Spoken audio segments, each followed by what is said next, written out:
continue with the roll call. Mr. Greenspan. Here. Ms. Vecchio. Here. Mr. Seidler.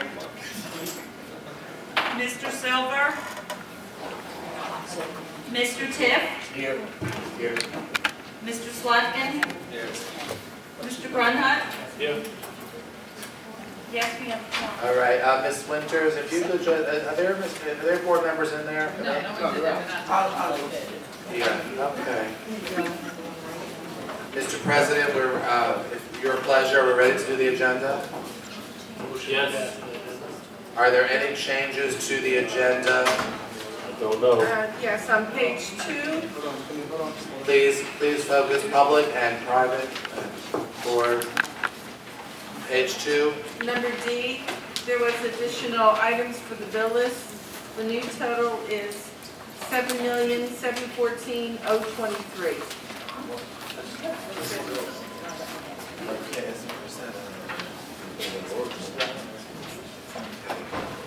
We're just going to give, we did have a very interesting presentation for the high school, and our high school staff has waited this long, Mr. President. Mr. President. Yeah, listen. So if we could ask Al and his star-studded team to come up, please. We do have a short presentation, which I think the public would find fascinating as to the high school. So if we could, Mr. Riley, Mr. Gilson, and team, you've been here for Ever. almost 5 hours. You could have flown to California. If you could, welcome. I'm sorry. Yes. If you could, Mr. President, is it okay if if you could all introduce yourself to the public and the board once again? Could you? Al Gilson, Principal, Lakewood High School. Marcy Paterzo, Director of Guidance. Doug Riley, Assistant Principal. Ms. Paterzo, I'm sorry. Go ahead. Mike Wallach, Assistant Principal. Michael Victor, Student Support Services Coordinator. The only person not here is Ms. Williams, who had a medical reason, I believe. Okay. Angela, Oh, sorry, Angela. Angela Stewart, School Improvement Grant Transformation Director. Okay. The slide has been prepared. If we could go through that for the benefit of our public and board. Sure, just to take you through the Lakewood High School, the different things that we're actually going over this year. A lot of this is committed to the transformational model that we're doing with the SIG grant. This is the money that we actually have over the span of the next 3 years regarding the SIG grant. It's approximately $6 million, and it's $5,900,000 and some change. We'll go to the next slide. There were 4 different models that we actually chose, that we had to choose from regarding the school improvement grant. What we ended up doing is we actually chose the transformation model. As far as what the school improvement grant says about a transformation model, as you can see here, basically what it has to do with the transformation requires replacement of the principal, which is a lot of me to actually come here. And then what we do is we actually put new school leaders brought in to implement improvement reforms that will break the cycle of failure. That's what you're talking about in regard to the different people that are coming up here regarding the director of guidance, and also people such as Michael Victor doing things such as working on more of the affective domain that we have. As far as the picture of me up there, I'm sorry, I actually couldn't find that picture, probably about 7 years old there. But when I was... It's not showing the grade. Yeah, it isn't. That's not hard work. So what I was going to say, some of my experiences with schools in needs of improvement were highlighted here. What it has to do with is the last 2 schools that I was at, in need of improvement, we turned the balls around. In addition to that, the school is also, the previous school that I was at was actually a persistently dangerous school, which also turned around as well. Okay. That just highlights some of my educational background. Currently working on my doctorate, all but done. Just finishing my dissertation right now. Next person, actually Mr. Riley. If you actually came to the crowd, Mr. Riley's actually been here at Lakewood for how many years, Mr. Riley? Almost 14. Almost 14. He's pretty much, what he's in charge of, he's actually in charge of the 9th graders and also our data program at the school. If you can move on. Ms. Williams, who unfortunately is not able to be here. She is actually in charge of the 11th grade, and in addition to that, she's in charge of curriculum and instruction as well. Mr. Wallach is new to our building, and his experience is also currently working on his doctorate degree. He actually is in charge of the 10th grade, and he's also in charge of some of the technology, so a lot of different technology and the professional development that you're going to see coming into the building with the SIG grant is going to be part of Mr. Wallach's responsibility. Ms. Terza, who's been here for how many years? Ms. Terza in the district? How many? 13. Wow. Okay, in a variety of different capacities, as you could actually see there, ranging from teacher of the year to actually a kindergarten teacher. She actually worked at the school last year as an assistant principal as well. So I've actually been very fortunate to actually work with her, Ms. Riley, and actually bring those things to the school. And we can go next. Ms. Stewart, you can talk a little bit about your experiences, if you will. All right. As you can see, I'm coming to you from the school district in Philadelphia as a school improvement and data specialist. I've spent the last 2 years working with 35 at-risk high schools, 7 of which were persistently dangerous, implementing school improvement grants and the initiatives that go along with that. And you can see my previous work was with other urban districts also in need. And then there's my work. I'm also currently working on my dissertation at Temple University, hopefully to be awarded this coming spring. And my certifications are there as well. Mr. Victor. And Mr. Victor, who's working a lot district-wide, actually helping us out, working on making sure that we're catching kids doing a lot of great things. We're also not just disciplining students, we're making sure that what we're doing is we're really celebrating the good things that kids are doing, and if there are any mistakes that students are making, we're making sure that we're doing practical interventions, teaching our staff how to do that, teaching the administrative team how to do that, and making sure that we actually carry that out to our kids. What's new at Lakewood High School? Major thing we want to do is we want to actually develop schools within a school, personalize the learning community for the students. We feel that we've started to do that with the 9th grade students. What we've done is we've actually established just 3 separate cohorts downstairs in the bottom section of the school. And the reason why it's sectioned off that way is because of travel, access, things such as that. There's more instructional time dedicated to the students, and there's less passing time. And we are personalizing things for the students. And there's about 100 students per team for the entire for the group of 300 ninth graders that are actually coming in. The reason why we broke it down into 100 apiece is because with the 4 core teachers that they have in their major academic subject areas such as English, math, social studies, and science, it gives the teachers an opportunity to really work and to get to know the kids that they actually have. Professional learning communities, what we're starting to do is with all the SIG stuff that we're implementing regarding data, regarding curriculum, and also regarding technology, this is where our teachers are actually going to start learning an awful lot. They have an hour a day dedicated to professional learning communities. That time is also spent not just on that, but also talking about students and what they can do to enhance their instruction on behalf of the students as well.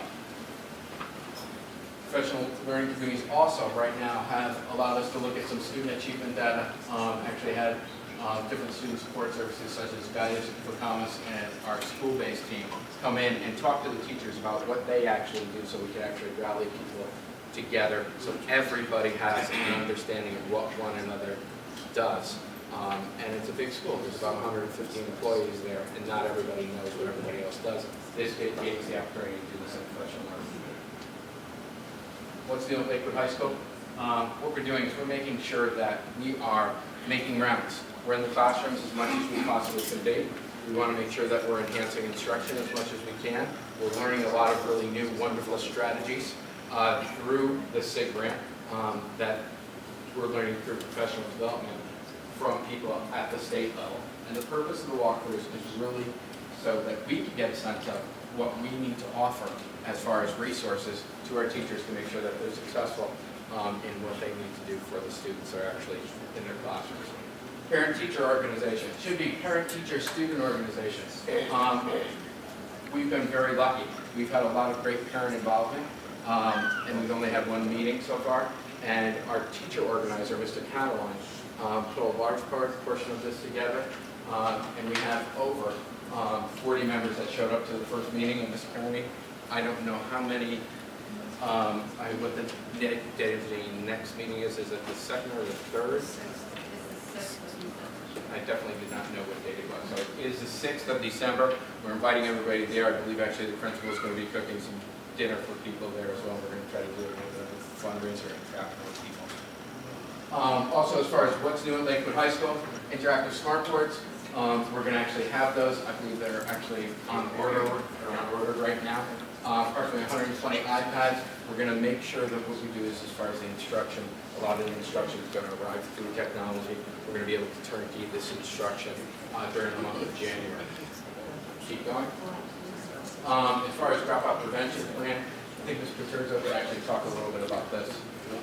Okay, basically, we are targeting all of our students in the high school, but we're even taking it a step further, and we're noticing that our students in the high school are there, but we also are getting the students from the elementary school. So if we incorporate this plan into the elementary schools, we're hoping that over the years we see an improvement. We have a lot of the support services now in place between guidance department, the school-based counseling services, Mr. Victor, and the Commerce program. So we're all working together. This is just a list of our counselors. We have 6 counselors at the high school. One is dedicated for a testing coordinator, but she also does a lot of support with the students as well. Mr. Gelson mentioned the teams. We have paired up a guidance counselor with each team. So a guidance counselor can work with those 4 teachers, the core teachers, and focus on those students as well. This is just about the Becomes program. They target a lot of the attendance issues in addition to our truancy officers. So it's yet another support put in place through the SIG grant that's in the high school. We have 2 full-time Becomes employees that are based in the high school, and they do intensive parent meetings. They go to the classes. They actually can get in the hallways, find the kids, because our major problem is not just the outside truancy, but also in-school truancy. We have students that are there, they're physically signed in, but they're not going to the classes. So we're making that a priority as well, not just not coming to school at all. It's about when you're there, what you're doing, and making that quality as well. This is some of the things I mentioned that the PAMIS does. We meet weekly with guidance. We also, I have the guidance staff in the high school meeting with one of our Becomes liaisons in the building so they can target specific students. Right now, we've identified about 55 to 65 of our most at-risk students. They were identified from gathering data in the guidance department on attendance, academic failures, and suspension data. So we're not just picking students that we feel, they might benefit, but we're picking students that really are targeted for those, at-risk behaviors. And also students that might be on the cusp that we could lose them if, they can kind of fly under the radar, so we're trying to target those students as well. I'm sorry, through the chair, I have a question for you. When you identify those students that need to basically on the borderline, what is the procedure? Do you recommend them to go to that program, or do you let the student know that this is what you need to do in order to keep yourself where you need to be? How does that work exactly? The Becomes to help a parent-student orientation. The employees from Becomes actually met with the students that we identified. From there, between the parents and the students, they decided this was a program that they were going to participate in. If they didn't attend like the camps and the full-blown aspect of it, we still have them identified in guidance, and we're giving them support through the guidance counselors and the school-based program. I think it's important to note that for the first time, instead of having, I think we can talk to that, separate, everybody working in silos, that one of the things that we're aiming for is to have comprehensive student services, if you could. Yeah, and we're using the directors from each program. Mr. Victor is for the district, myself for the guidance department throughout the district, and the school-based program. The 3 of us as directors meet, I can honestly say almost daily we've met to really look at what we need to do and tap into the community as well. We have a meeting tomorrow at Kimball Medical Center because sometimes guidance counselors, no matter how great they are and how much they connect, we still need to be able to identify when we need to make a referral out. We have to be able to say as professionals, you know what, we're not capable of handling this situation. And that's when we all come together and decide, do they need school-based counseling? Do they need a referral to outside counseling? And that's where Mr. Victor's expertise has come in really well for our guidance department, because we can run stuff past him and say, you know, this might not be a guidance issue. This might be more severe, that we need to get them more support. In fact, I understand that they said they've been trying to connect with the Lakewood schools for the last 20 years, so that they can have collaboration between us and them, and then they can offer us services. So putting us all together helps our children, because depending on their needs will depend on where we send them and what they get. And we're in the embryonic stages of this, but it's really, really exciting. I have a question. Can you tell me about some of the more feedback you get from the students in terms of how helpful this is?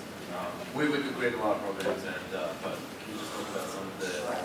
You know, it's an overall success, because, you know, you're talking about students in the elementary schools, that there's one guidance counselor in the elementary schools per 900 students. That's not a very good ratio. And you could be the best guidance counselor in the world, but it's almost physically impossible to get to those kids. So the kids, the